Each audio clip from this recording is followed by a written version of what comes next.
Good morning, class 11th biology. I hope you all are well and fine, right?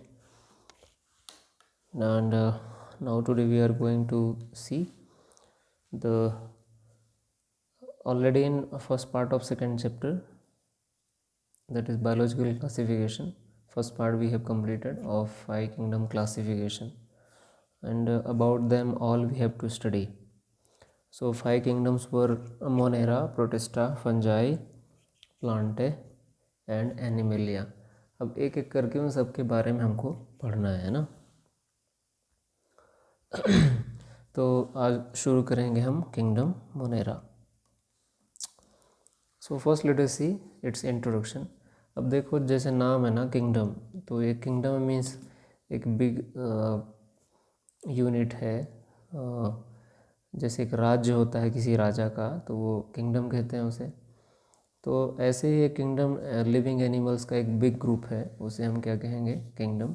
और उस kingdom का नाम क्या है, मोनेरा. अब उसके कुछ करेक्टरिस्टिक होंगे. तो सबसे पहला ये है कि किंगडम मोनेरा का किंग कौन है, मतलब मेन मेंबर जो है,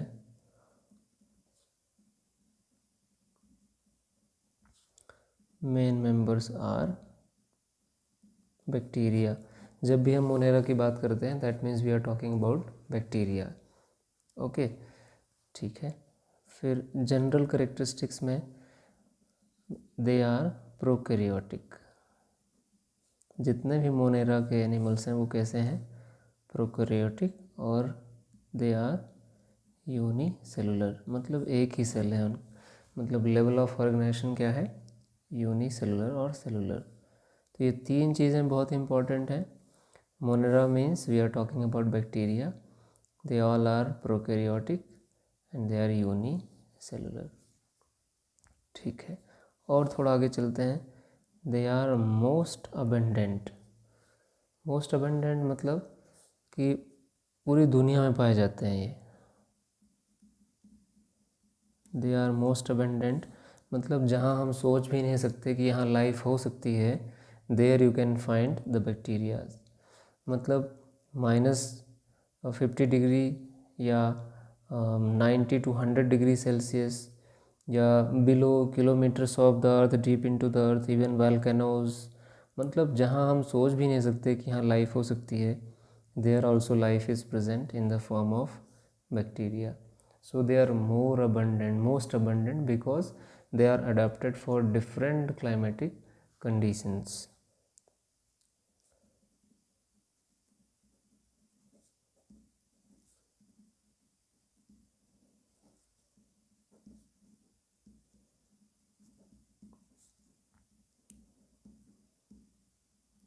अब जो जितना अडेप्टेड होगा उतना ज़्यादा जगह पे पाया जाएगा, है ना. कोई भी सिचुएशन हो it can survive there. So it is most abundant. Okay, ठीक है. अब ये जो बैक्टीरिया हैं ये सिम्बायोटिक नेचर के भी हो सकते हैं, पैरासिटिक भी हो सकते हैं,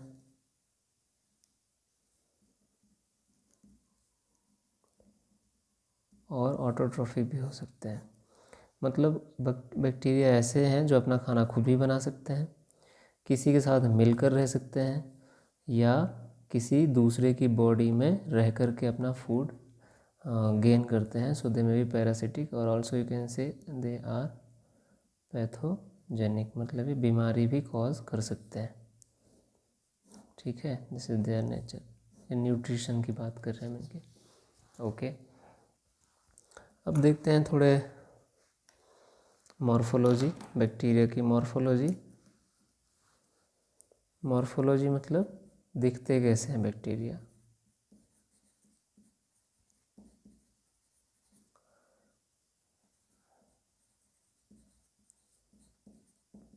शेप एंड साइज़ की बात करें. ओके, बैक्टीरिया के शेप एंड साइज़ की बात करें तो सबसे पहले शेप की बात करते हैं बैक्टीरिया की. So bacteria are of 4 shapes.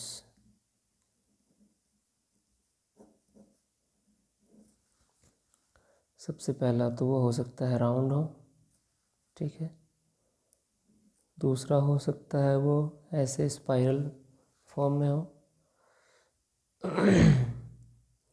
Class 9th में भी पढ़ा है हमने ये। थर्ड हो सकता है कि ये रॉड शेप में हो, ऐसे सिलेंड्रिकल। एंड फोर्थ हो सकता है कि ये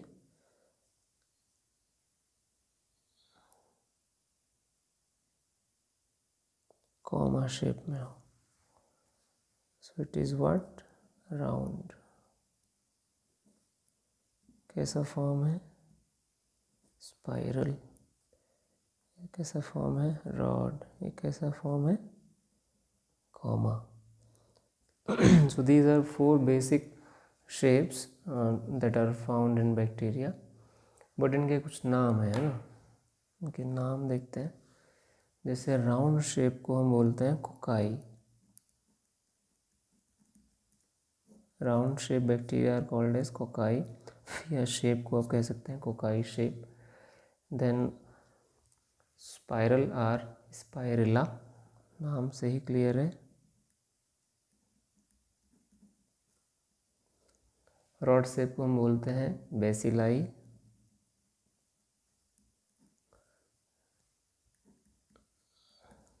and this comma shape is called as vibrio.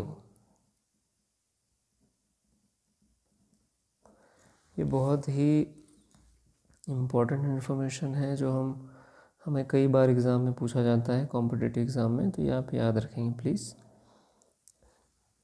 मतलब मोनेरा के अंतर्गत जो बैक्टीरिया आता है उसके 4 शेप हैं, राउंड शेप और कोकाई, स्पाइरल शेप और स्पाइरिला, रॉड शेप और बेसिलाई, कॉमा शेप और विब्रियो। ठीक है, ओके। जैसे मैं सिंपल बात कर रहा हूँ, लैक्टोबैसिलस आपने पढ़ा होगा, lactobacillus. So lactobacillus is a bacteria which convert the milk into curd. उसका शेप कैसा है, रॉड शेप। तो ये लैक्टो के बाद बेसिलस लगा है, वो लैक्टो मतलब मिल्क है, मिल्क का शुगर लैक्टोज, और बेसिलाई उसके शेप को डिनोट करता है। तो साइंटिफिक नेम में कई बार हम शेप को भी इंक्लूड करते हैं, राइट। विब्रियो कॉलरी है, ओके, न्यूमोकोकस है, ऐसे नाम है। ठीक है, आगे चलते हैं। अब साइज़ की बात करें, ये तो शेप था। साइज़ इनका माइक्रोन में होता है, माइक्रोमीटर में। इवन कई बार 0.5 माइक्रोमीटर तक साइज़ इनका होता है, ठीक है। तो ये बहुत ही स्मॉल माइक्रो ऑर्गेनिजम्स हैं that can be seen only with the help of microscope, okay, ठीक है। अब थोड़ा आगे चलते हैं, इनका हैबिटेट।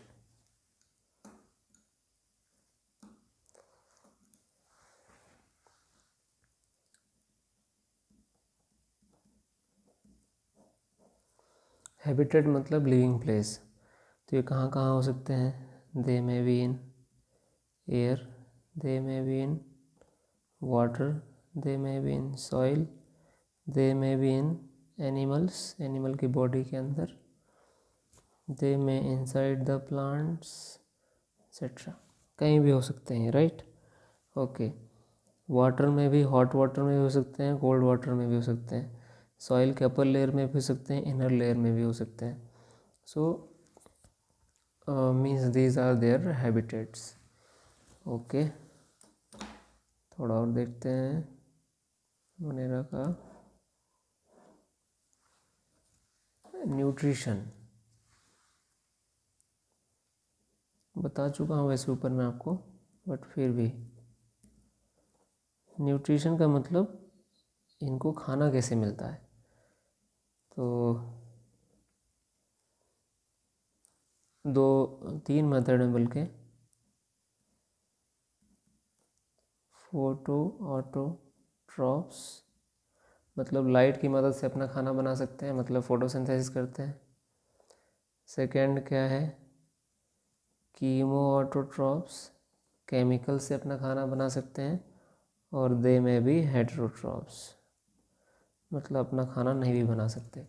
मतलब कुछ ऐसे मेंबर्स हैं बैक्टीरिया के जो अपना खाना खुद बना सकते हैं, और किससे बना सकते हैं? With the help of light. जैसे बाकी सारे ग्रीन प्लांट्स फोटोसिंथेसिस करते हैं, these bacteria can also do photosynthesis and they can prepare their food.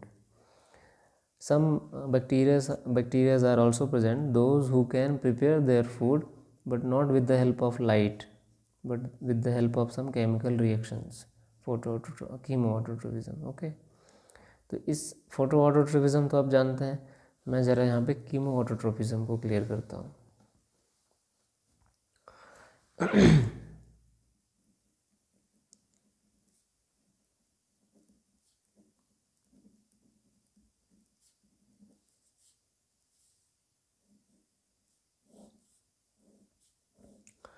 देखिए, जनरली फोटोसिंथेसिस की प्रोसेस में क्या बनता है?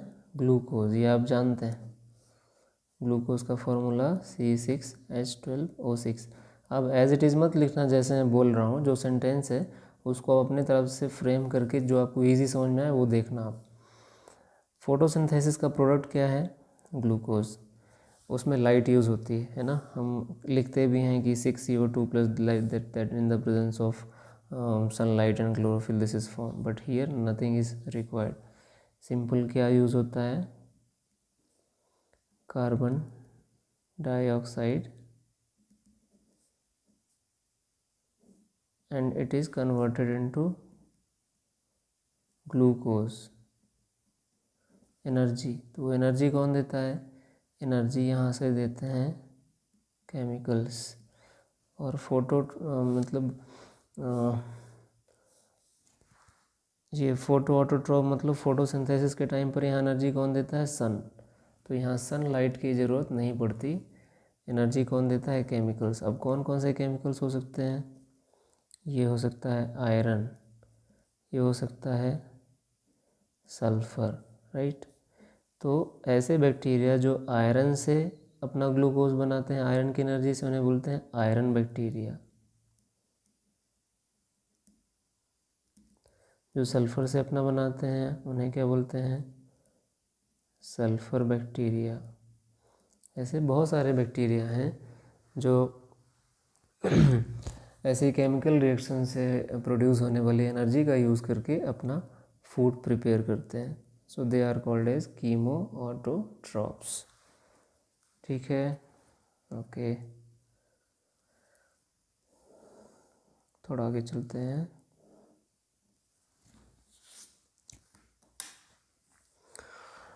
अब आपको पता है कि किंगडम मोनेरा को कार्ल वूज ने 1990 में फिर से क्लासीफाई कर दिया था, फर्दर क्लासीफाई कर दिया था किंगडम मोनेरा को। सो इसका क्लासिफिकेशन देखते हैं।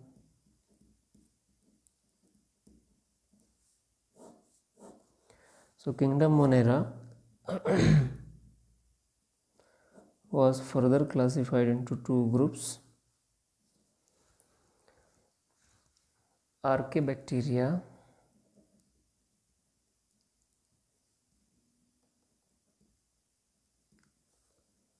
and Eubacteria। आर्के मतलब है प्रिमिटिव, मतलब बहुत ही ओल्ड टाइप के बैक्टीरिया, और ये कैसे हैं? Modern bacteria. Primitive bacteria and modern bacteria. देखते हैं इनमें डिफरेंस क्या है, दोनों को सेपरेट पढ़ना है। What are the modern bacteria and what are the primitive bacteria. तो सबसे पहले हम ज़रा ओल्ड को देखते हैं, आर्के बैक्टीरिया को, है ना। ओके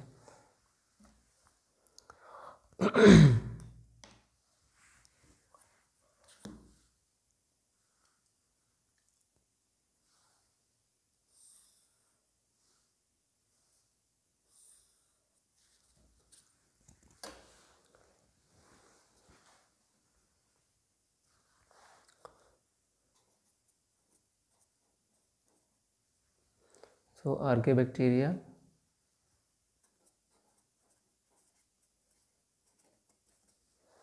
और ओल्ड टाइप ऑफ बैक्टीरिया, ठीक है।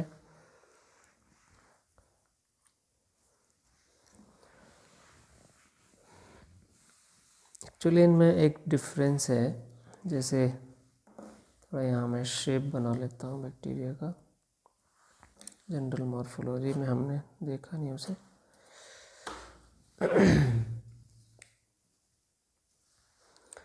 अगर मैं बैक्टीरिया को सपोज ड्रॉ करता हूँ, एक रॉड शेप बैक्टीरिया को, शेप चेंज हो सकते हैं बट उनका जनरल स्ट्रक्चर तो सेम ही होगा, है ना।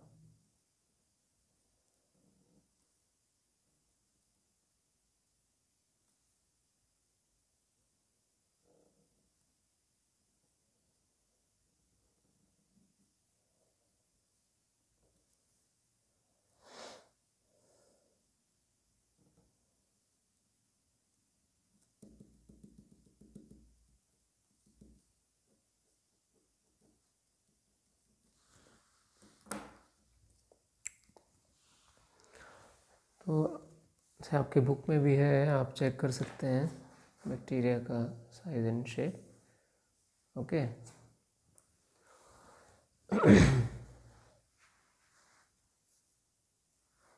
आप ये देखो, इसका साइटोप्लाज्म है, ये इसका प्लाज्मिड है और इसके अंदर अपना इसका जेनेटिक मटेरियल है। आप इसमें देखोगे 3 लेयर हैं। सबसे पहले अंदर तो क्या है,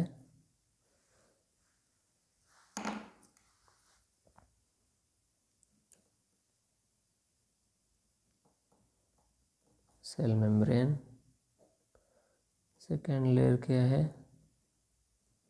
सेल वॉल। और जो सबसे बाहर है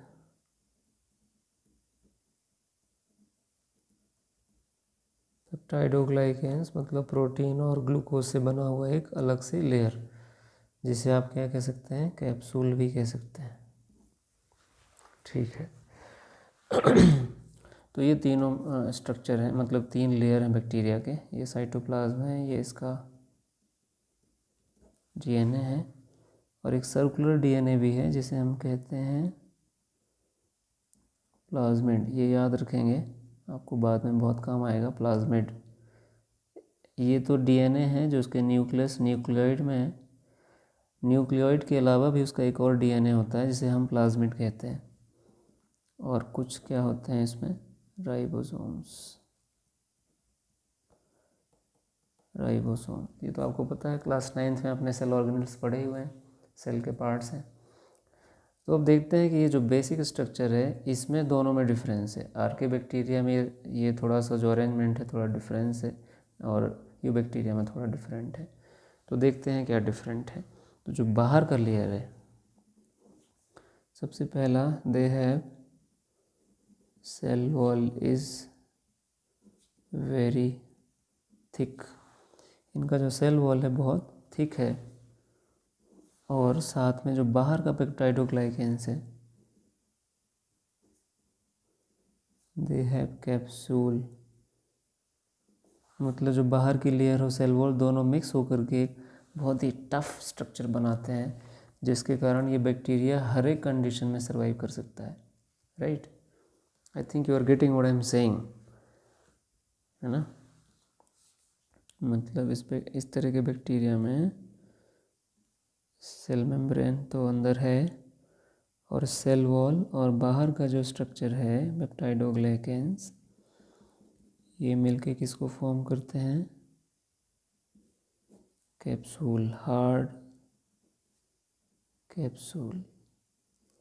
ये hard capsule provide them protection against the climatic condition, environmental condition, and they can survive in extreme conditions।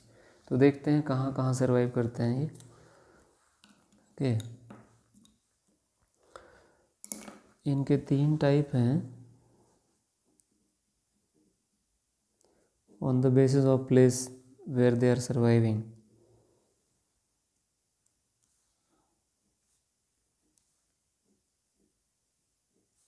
तीन टाइप हैं इनके बैक्टीरिया के। कुछ ऐसे बैक्टीरिया हैं जो बिल्कुल ओशियन में भी रह सकते हैं, मतलब सॉल्ट कंडीशन में। जहाँ हमको रख दिया जाए तो हम तो बिल्कुल डेड हो जाएंगे। कोई भी एनिमल जो वहाँ के लिए अडाप्टेड नहीं है वहाँ रखेंगे, then they will not survive.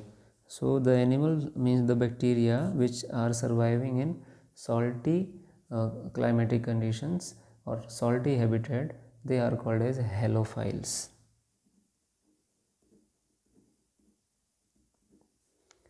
Halophiles.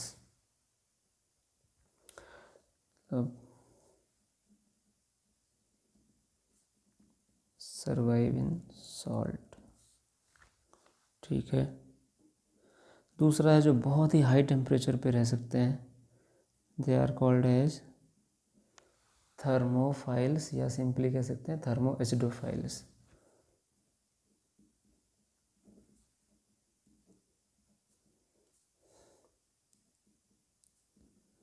In hot springs, बहुत ही लगभग 90 डिग्री सेल्सियस में भी सर्वाइव कर सकते हैं।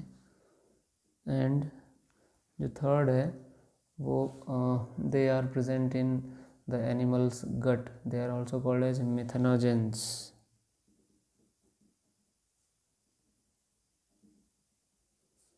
They are present in marshy area.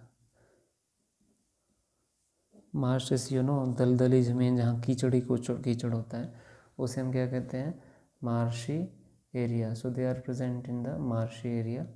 And very important example is marsh and gut, ruminants. Ruminants you know, जैसे गाय है ना, खाना खाने के बाद फिर मुंह चलाती है फिर से, जब फुर्सत से बैठती है, तो वो क्या करते हैं, उनके स्टमक में 4 पार्ट होते हैं, तो वो जल्दी जल्दी खाते हैं और अपने पेट में रख लेते हैं डर के मारे, और फिर जब उनको फुर्सत मिलती है तो अपने पेट का खाना बाहर निकालते हैं, फिर से च्यू करते हैं, च्यू करने के बाद फिर से अपने पेट के अंदर ले जाते हैं। This is process is called as rumination. Class 7th में पढ़ा है आपने। तो ये रूमिनेंट्स जो एनिमल हैं उनमें एक ऑर्गन होता है सीकम, उस सीकम में ये बैक्टीरिया प्रेजेंट होते हैं, मिथेनोजेंस। और मतलब मिथेनोजेन वो बैक्टीरिया हैं जो सेलुलोज को मीथेन गैस में प्रोड्यूस कर मीन्स कन्वर्ट करते हैं। तो ये लाइन को थोड़ा सा पार्ट और यूज़ करता हूँ मैं।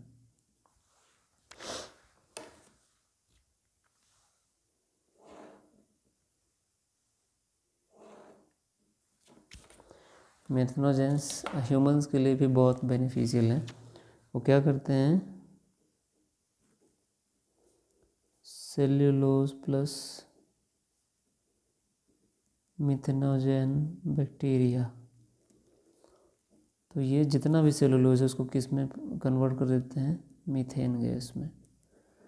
और मीथेन गैस क्या है, इट इज़ बायोगैस। ये जैसे हमारे एलपीजी के सिलेंडर होते हैं ना, ऐसे ही बायोगैस बनते हैं, जो गोबर गैस भी कहते हैं। तो ये जो गैस प्रोड्यूस होती है वो किसके कारण प्रोड्यूस होती है, मिथेनोजेन बैक्टीरिया के कारण। इवन खादी एवं ग्राम उद्योग जो है इंडिया का, उसमें से गांव-गांव में जो लोग जानवरों का पालन करते हैं, mean those who are doing cattle farming, they are also producing biogas, and that is very safe and eco-friendly, and people can use for cooking and many other purposes. So it is also very beneficial. ये class 12th में इसका भी बहुत use पढ़ेंगे। ये जो थर्मोएसिडोफाइल है इसका बायोटेक्नोलॉजी में बहुत यूज़ है, in class 12th will see. Okay, so ये कौन सा था, आर्की बैक्टीरिया। ओके, ठीक है। अब थोड़ा चलते हैं किसमें, यू बैक्टीरिया में।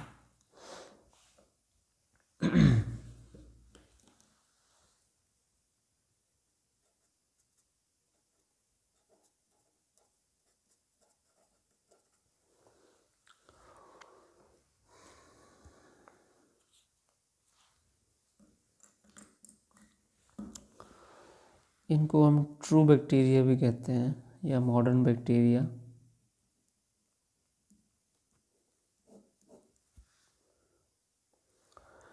ओके, बाकी स्ट्रक्चर तो ऐसे ही है, इनमें भी 3 लेयर्स हैं और rest of the things are same. और इनमें स्पेशली और क्या होता है, सीलिए भी प्रेजेंट होते हैं मूवमेंट के लिए।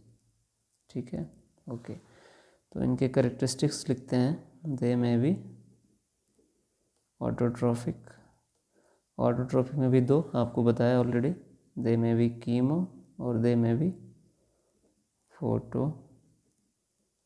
ऑटोट्रोफिक और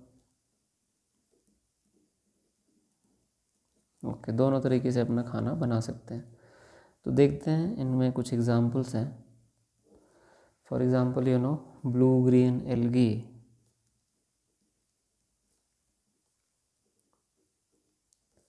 पहले ही पढ़ा है आपने क्लास 8 में। ब्लू ग्रीन एल्गी को हम साइनोबैक्टीरिया भी बोलते हैं।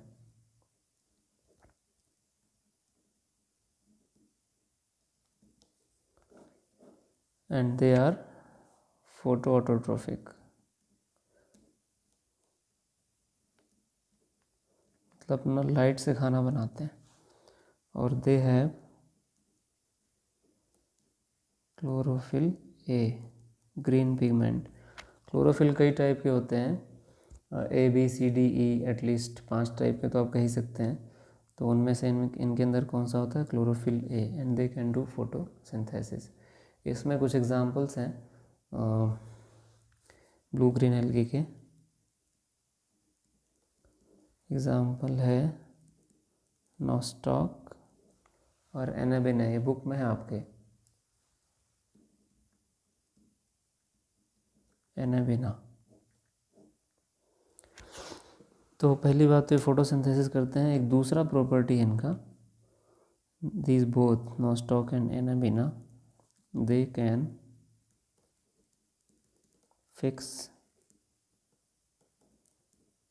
atmospheric N2, जो एयर में नाइट्रोजन है उसको फिक्स कर सकते हैं। They can fix atmospheric nitrogen into soil, मिट्टी में फिक्स कर सकते हैं।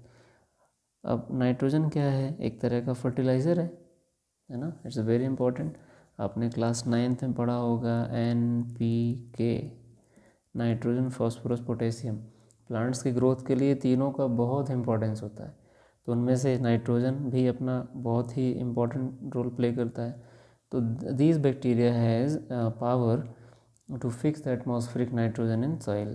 तो आप क्या करो, अगर इन बैक्टीरिया को आप खेत में अप्लाई कर दो तो आपको नाइट्रोजन डालने की ज़रूरत नहीं पड़ेगी उस खेत में। So that they are used as bio fertilisers, are very important, है ना।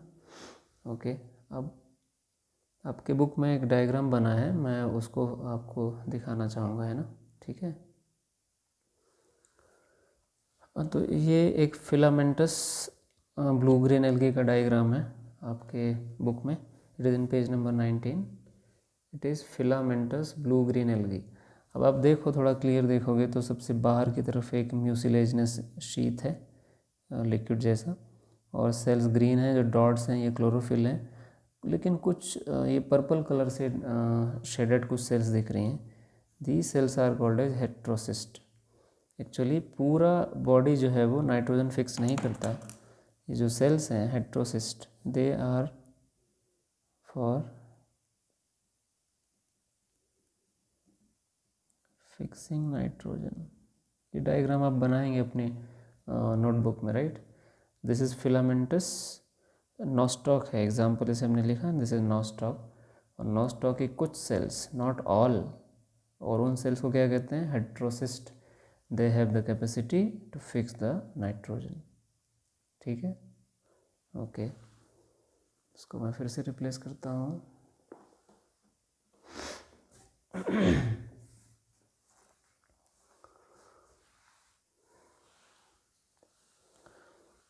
Okay, third, already I told you chemo autotrophs also. उस कीमो ऑटोट्रॉप में आपको एग्जांपल दिया था मैंने, किसका किसका, जैसे सल्फ़र बैक्टीरिया, आयरन बैक्टीरिया, ये भी इसी में आते हैं। कुछ ऐसे बैक्टीरिया हैं जो आयरन और सल्फ़र से एनर्जी का यूज़ करके फोटोसिंथेसिस मीन्स फूड बनाने का काम करते हैं। ठीक है, ओके। कुछ फॉस्फोरस वाले भी हैं, सल्फ़र भी हो सकता है, फॉस्फोरस भी हो सकता है, फॉस्फोरस बैक्टीरिया। आप थोड़ा सा टेक्स्ट को रीड कर लेंगे तो ज़्यादा बेटर होगा। ओके, देन दे में बी हेट्रोट्रोफिक ऑल्सो। हेट्रोट्रोफिक मतलब कि अपना खाना खुद नहीं बना सकते। तो इसकी बहुत ही लंबी लाइन है ना।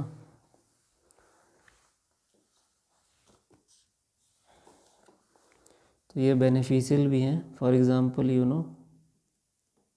पेनिसिलियम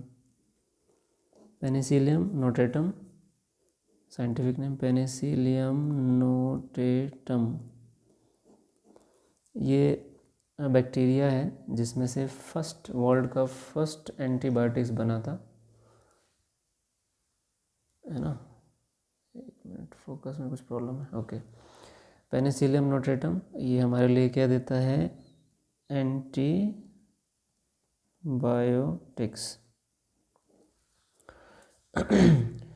फिर और भी हैं, जैसे राइजोबियम है, ये भी क्या करता है, एंटो फिक्सेशन. और भी बैक्टीरिया हैं जैसे आप ट्यूबरकुलोसिस, है ना, माइकोबैक्टीरियम ट्यूबरकुलोसिस नाम है बैक्टीरिया का. ये एक बीमारी कॉज करता है जिसे हम बोलते हैं टीबी. तो बहुत सारे ऐसे बैक्टीरिया हैं. अल्सर कॉज करता है हेलिकोबैक्टर पाइलोराई, क्लास 9th में पढ़ा है आपने. पेप्टिक अल्सर आप नहीं पढ़े हो तो क्लास 9th का अब why do we fall ill chapter जाके देखिए. हेलिकोबैक्टर पाइलोराई, अब मैं देखूंगा भी आपके नोट्स में आपने लिखा है कि नहीं इसको. हेलिकोबैक्टर पाइलोराई एक ऐसा बैक्टीरिया है जो आपके स्टमक में पेप्टिक अल्सर कॉज करता है. So in this way there is a long list of the bacteria. फिर आपको बताया lactobacillus is a beneficial for converting the milk into curd. So many bacterias are present which are beneficial as well as harmful. They also comes under heterotrophic bacteria और you bacteria. Okay. एक छोटा सा topic बचा है इसी में है, मतलब मोनेरा में. मोनेरा के कुछ और भी मेंबर्स हैं. मोनेरा के कुछ मेंबर हैं, उनको हम देखते हैं ज़रा. This is the last note for this.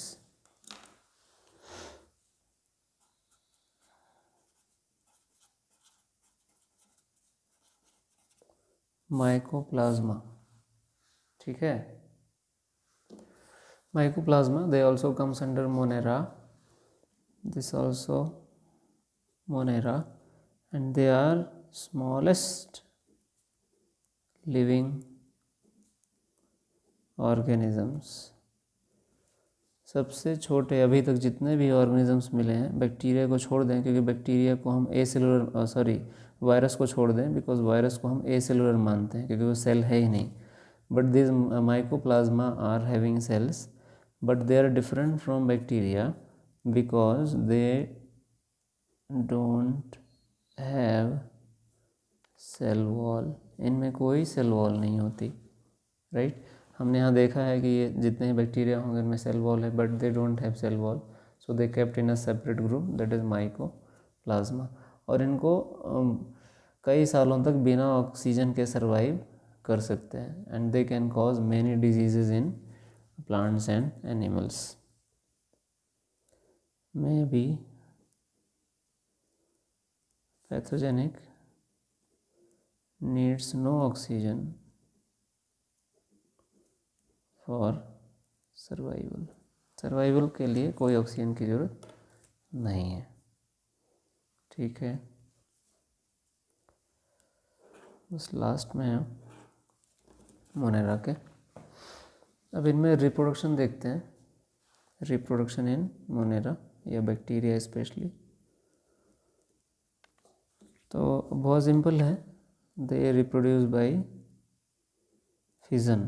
Fission मतलब टूट जाते हैं, बीच से कट जाते हैं. For example it is on bacteria, then what it will do, it becomes like this. बीच से कटना शुरू होता है, बाइनरी फिजन, यहाँ अलग सेल, और इस तरह से दो बैक्टीरिया बन जाते हैं. So this is called as fission. They show some sexual reproduction also and not exactly sexual. Conjugation बोलते हैं उसको. इतना नहीं है, आप BSc में पढ़े हैं उसको. And they also forms spores. ये 3 मेथड हैं रिप्रोडक्शन की, ठीक है. They reproduce by fission, sexual reproduction and spores formation. ठीक है,